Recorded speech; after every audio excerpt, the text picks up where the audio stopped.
Hello. This is going to be just a bit of a musing video because I've not had much time to plan a video since I've got back from Preston.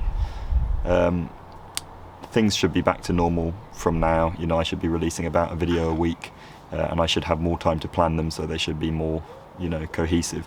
But for the time being, this video is just going to be about the way we frame things when we're thinking about the relationships between languages. So the relationship between English and German, for example, or between English and Old Norse, and things like that.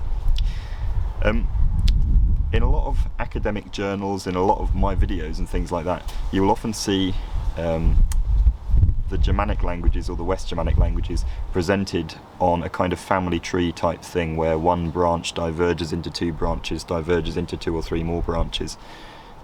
Something like what I'll show on screen now. And this is a good way of presenting things in a way that's kind of simple. It's definitely reductive, but it is helpful. You know, there is a meaningful way in which Dutch and German, for example, are more closely related to each other than either of them are to English. But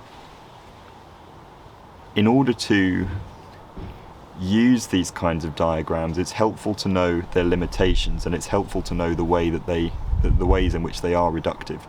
So even though Dutch and German are more closely related to each other than they are to English, in order to really ask questions about that relationship, you need to understand the granular detail of it, or at least you need to understand why the family tree idea is not very precise. If you watch these videos, or you're interested in historical linguistics generally, you probably already know that the boundaries between languages are a lot fuzzier than diagrams can necessarily represent. So the German and the Dutch spoken around the German-Dutch border are much more, you know, they're very, very similar to each other in places, especially if you go into regional dialects. But the German spoken near the Dutch border is going to be very different from the German spoken in rural Switzerland. And this is what we call a dialect continuum. So from Switzerland all the way up to the Netherlands, you have this kind of fading continuum of language. And if you asked an alien to come and divide that continuum into individual languages or dialects, what they came up with probably wouldn't lay very well onto the modern country map of Germany, the Netherlands, Switzerland. And if you asked 50 different aliens, then they'd probably give you 50 different layouts, because you have this sort of fading continuum of dialects where you can say this is a different language to this, but you can't necessarily say that this is a different language to this, if you see what I mean. And you probably had a very similar thing with English even as recently as 100 years ago, and in a way you still have it today. You have the kind of fading continuum between English and Scots.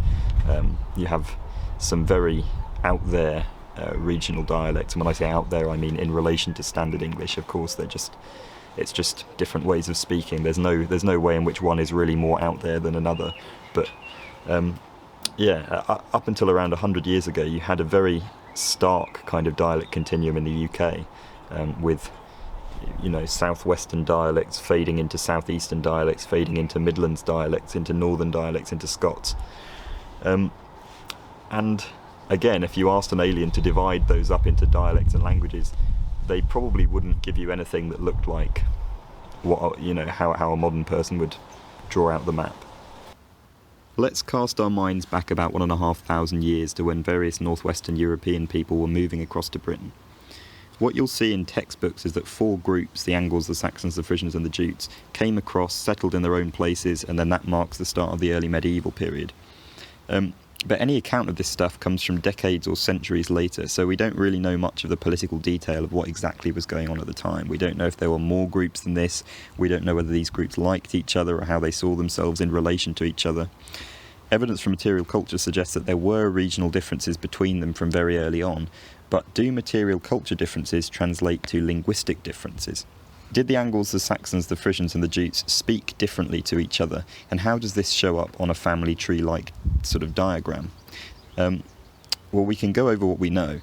At the time of the migration period in the 400s and 500s, the language that would become Old Norse was already going off in its own direction, separate from the West Germanic languages. And that doesn't mean there was no contact going on between these branches, and it certainly doesn't mean they weren't exchanging certain features, but they were measurably different from each other at this point. 500 years after the migration period, you did have a series of different West Germanic languages on the continent, like Old Frisian, Old Saxon, Old Low Franconian, and so on. We understand the differences between these languages very well, and they were all different to Old English. Also 500 years after the migration period, Old English had its own dialect. There was already an emerging dialect continuum in England, just as there was on the continent. So how do we show this kind of thing in a family tree format? Do we say the North Germanic languages split off and then all the West Germanic languages split from each other at once? Do we say they'd already split and then some of them merged into Old English and split again into the dialect of Old English? Or did they not really merge in the first place? Do the late Old English dialects come from specific continental languages? Comparative evidence can help us pull out a lot of detail about this, but that detail just makes the question harder to answer.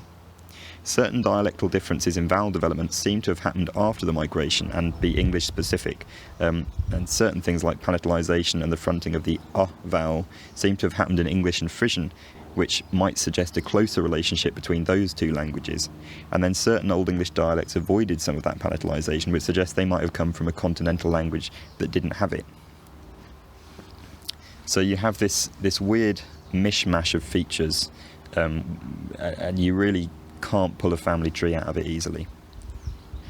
I think Frederick Cortland's analysis of this is a decent one, and that is that people were migrating over a long period of time. So after the first wave of people migrated, there might have been a fair bit of sound change on both sides of the English Channel before the migrations tailed off.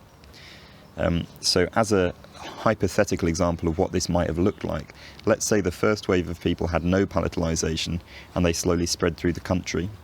On the continent, some Frisian-speaking people gained this palatalization, k became ch, g became y, and they also fronted that vowel to a. And later, some of these people moved to Britain, displacing the people that were already there and pushing them to the north.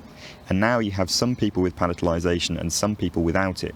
But because the dialects are so similar in other ways, the vowel system of this dialect ends up being partially replaced by the vowel system of this dialect, but they keep the unpalatalized consonants. Again, that's just an example I've made up that fits the evidence vaguely. There's no specific evidence for that course of events, but I think it fits fine with how this kind of influence works nowadays. So it's just to kind of show you how that kind of thing might play out. So we can use textual evidence from the Old English period to clarify details about the actual historical reality of the situation, but that doesn't necessarily help us to put these things into a family tree diagram because it's a reductive way of doing it. Do we do a line between branches to show that they're influencing each other? How much influence should there have to be before we draw a line? And we can apply this kind of thought to modern dialect as well, although I think people are less tempted to try and make family tree diagrams of modern English dialects because it's more obvious to us how complicated the relationships between them are. But if you want an interesting analogy for the early medieval thing I was talking about before, you could always look to American English, which I think it's not a perfect analogy, but it's an interesting one in that multiple dialects of British English have fed into producing multiple dialects of American English, and it's not always clear along what lines that influence happened.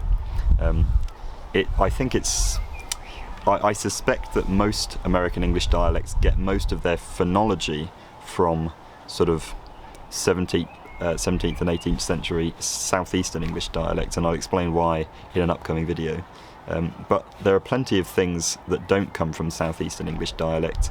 There are sentence constructions, there are ways of phrasing things, there are pieces of vocabulary that have either come from other dialects or have sprung up more recently or have come from other European languages, and there are features of phonology that have done that as well. So I think it's interesting to compare the two, because you couldn't necessarily draw a specific US dialect back to a specific UK dialect, and I think the same was probably true immediately after the migration period.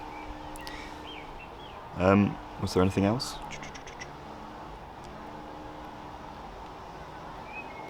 Yeah, I think that's pretty much it. Yeah, so hopefully that musing video wasn't too boring, and I'll be back soon with hopefully an interesting video. I hope to manage to get that done in the next week, although if not, I'll have another thing ready to go. But yeah, I will talk to you soon. Thank you very much for watching.